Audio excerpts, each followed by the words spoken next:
Здравейте, приятели! Аз съм Добри Делев и поради интересът от рецептата от миналата седмица лятна манджа или така нареченото рататуй, както го наричат във Франция, реших да заснема една рецепта за вас. Днешната рецепта ще бъде заек в гювеч.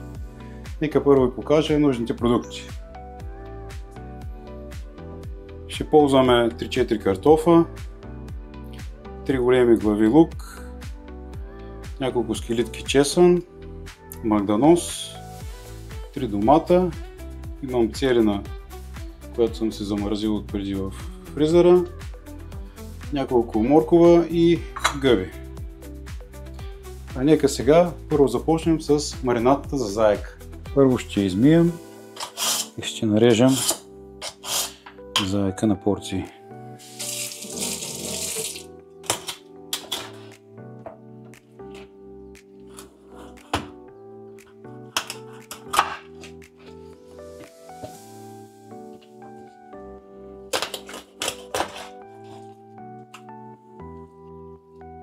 Сега аз не обичам мазнинките, затова ще ги премахна сега, или поне част от тях. Те при едно добро печене ще изчезнат, но все пак ви споделям как аз го приготвям. Вие, ако не искате, може да не ги махате. Измиваме заека и е готов за мариноване. За маринадата съм си приготвил следните неща. Мед. Добре е меда да бъде разтопен, за да е по-лесно да се маже. 1-2 лъжици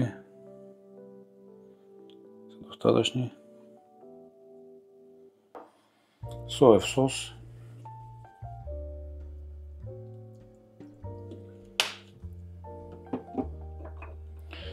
Червен пипер. Свикнал съм да правя маринадата на око, така че дозировката мисля, че може сами да я видите каква е. Сега тук няма горчица, понякога слагаме горчица вътре, в момента нямам, но съм сигурен, че без горчица ще стане. Малко черно пиперче, не прекалено, и зехтин.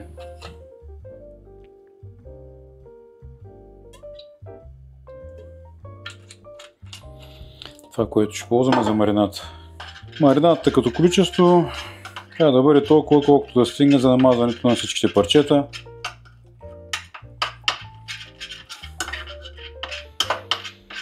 В случая аз ще мариновам един заек, така че мисля, че няма нужда от кой знае колко много марината. Понякога прави 2 заека, понеже гювечът е голям и се събират, но в случая ще готвим един заек, така че маринадата е достатъчна. Намазваме добре всяко парченце и оставяме в хладилника за 5-6 часа месото да си поеме от маринадата. Аз ще го направя от предната вечер, така ще го оставя заека цяла вечер да постои в маринадата, за да си вземе хубаво от сокчето, което направихме.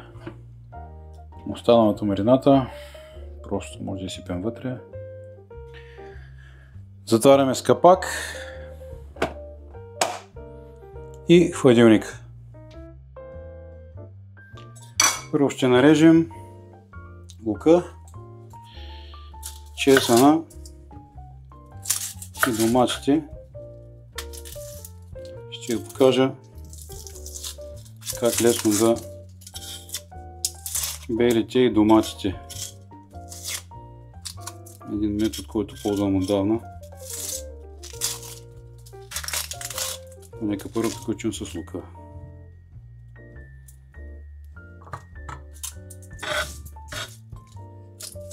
Обеваме всичките глави лук. Сега дали ще бъдат 3-4, това е вече по ваш вкус и желание.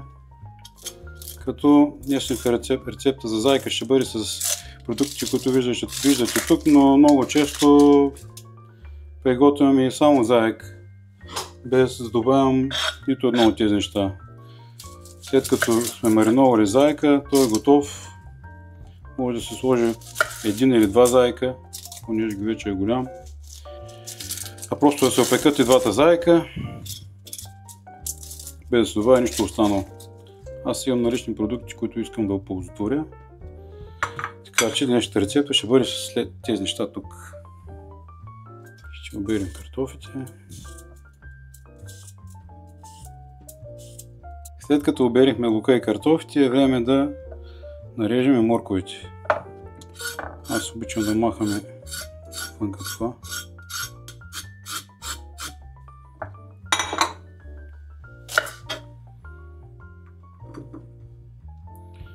Морковите, картофите и лука са готови. Сега ще ви покажа как лесно бяга и доматите. В една тенджерка слагам малко вода, да се стопли леко, всъщност дажко може да заври. И слагам ето така доматите.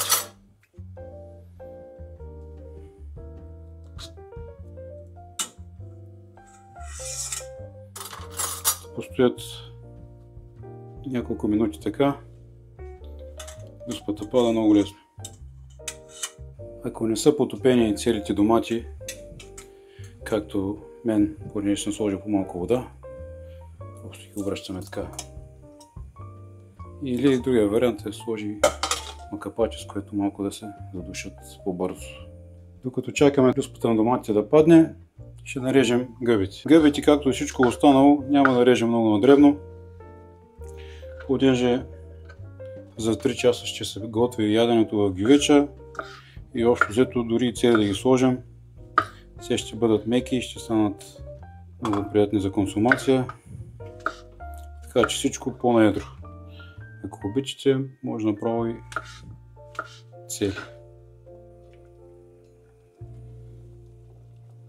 Както виждате, водата завря, рюспата на доматите пада самичка.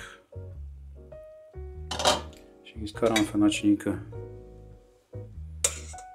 малко да се охладят и са готови за рязане.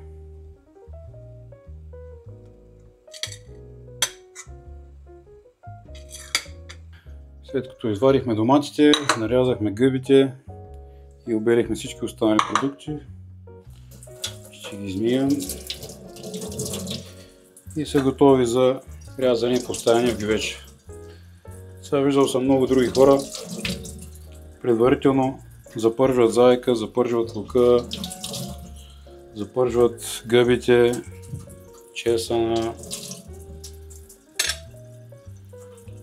и всичко останало. Аз не обичам да запържвам храната. Става си също толкова вкусна. След 3 часа в гювеча абсолютно всичко става вкусно.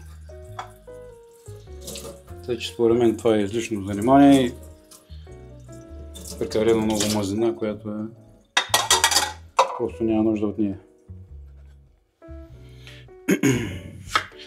Лука, както казах, режем на едро, направо на полумесеци.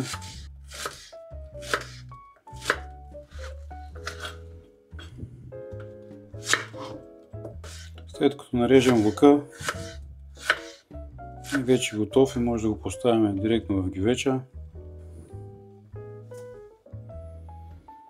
След лука нарязваме морковете, пак на едри шайбички.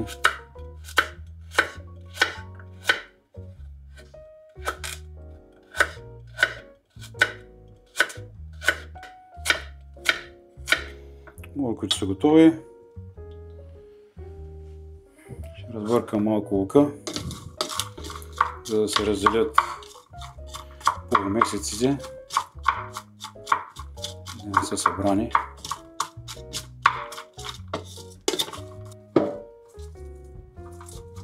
След като лука е готов,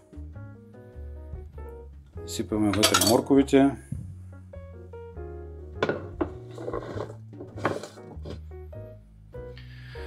същия начин обеваме и нарязваме чесъна.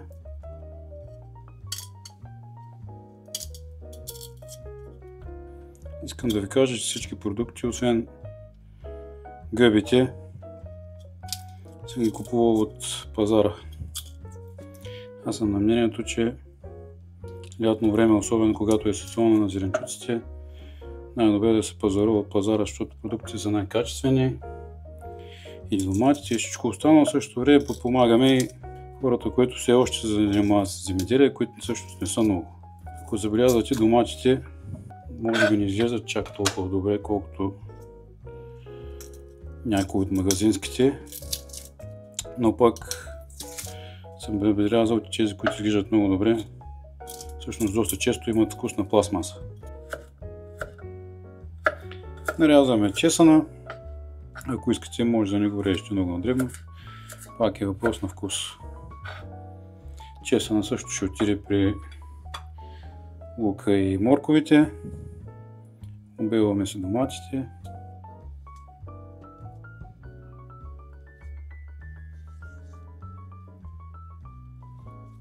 След като са готови доматите, може направо да ги настържим на рендето. Те са доста меки. Може и да ги нарежем даже на едро.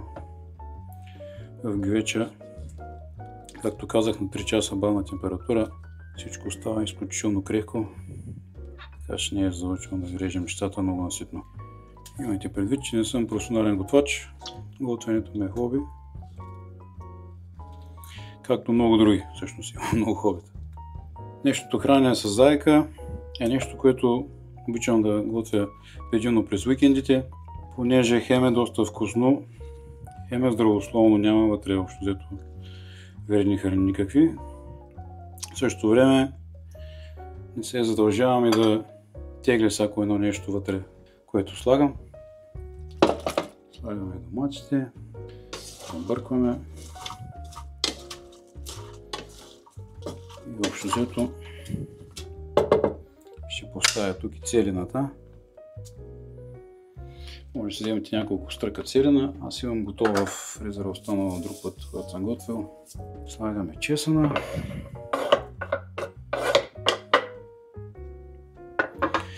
И ни остават гъбите и картофите. Тях ще сложим заедно с заек. Картофите ги режа ето така. Пак по-наедро.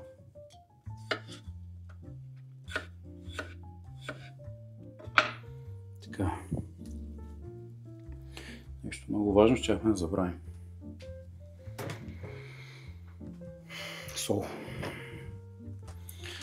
На зайка не съм слагал сол в маринацията, понеже има соев сос. Но тук ще добавя малко.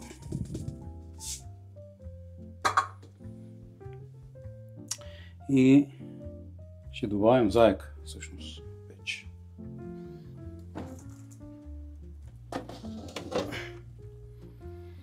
Заека е от вчера. Стои тук. Вече се е мариновал добре. Така изглежда. Заека е дреболийките.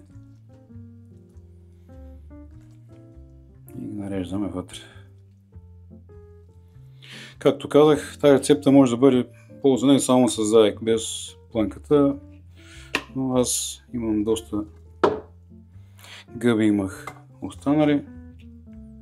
И реших да ги ползвам на картофите, понеже това ще ме вари хидрата. Сипваме сочето вътре и отгоре нареждаме гъбите и картофите. Сега май съм нарязал повече, отколкото трябва гъби. Няма да съберем всичко.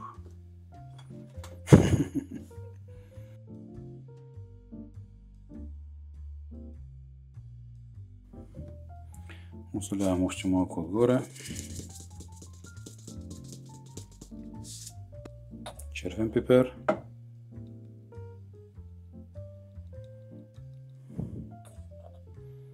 То след като постои около час вътре ще се слегне. Малко черен пипер.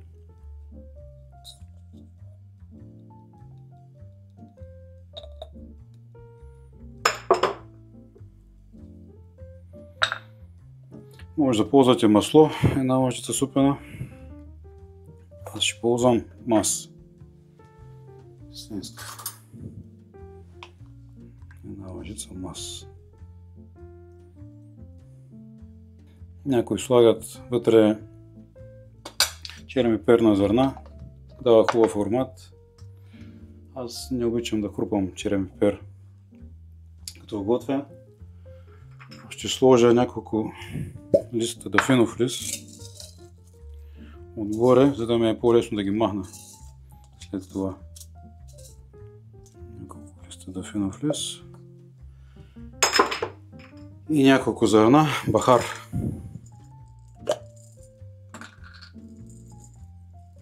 Ще ги поставя отгоре, за да ми е по-лесно да ги махна после. Имам магданос, който остана. Него ще сложа, когато сервирам и когато вече е готов. Имам червено винце. Някои готвят с бяло. Аз имам червено, ще ползвам червено също и вода ще налеем.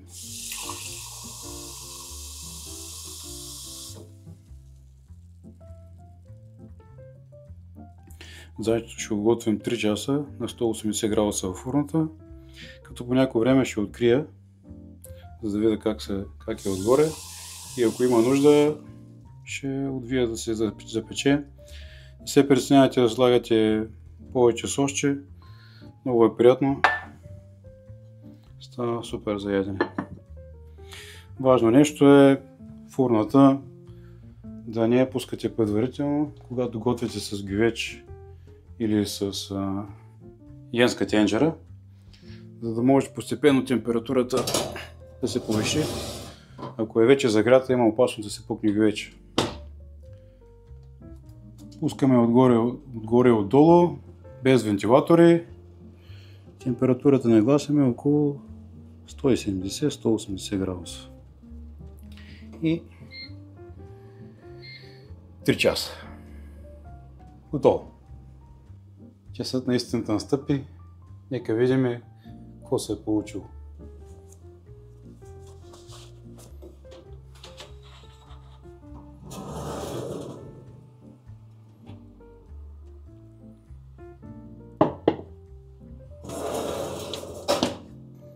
Мирише прекрасно. Мисля, че сега е моментът да махна дафиновия лист и бахара, доколкото е възможно, за да ни хрупа по-късно.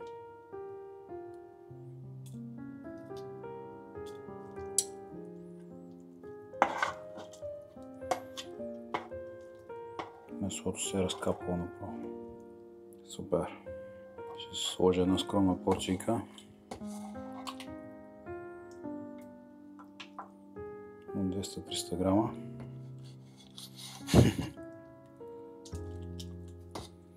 Зайчето. Виждате колко крехко е станало. Картофки, гъбки, лук, морква и домати. Всичко е станало прекрасно. Отново на сол да е добре. Ще сложим малко сосче.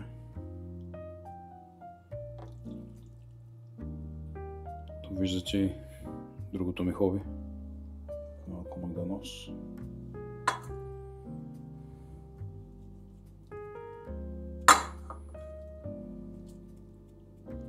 Нека сега и го опитаме.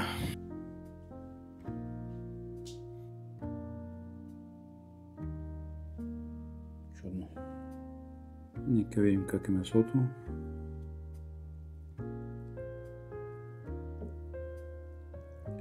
Отделя се прекрасно.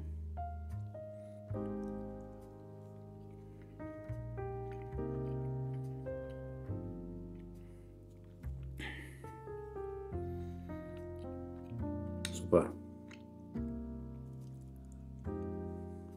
Success. Да ви е сладко.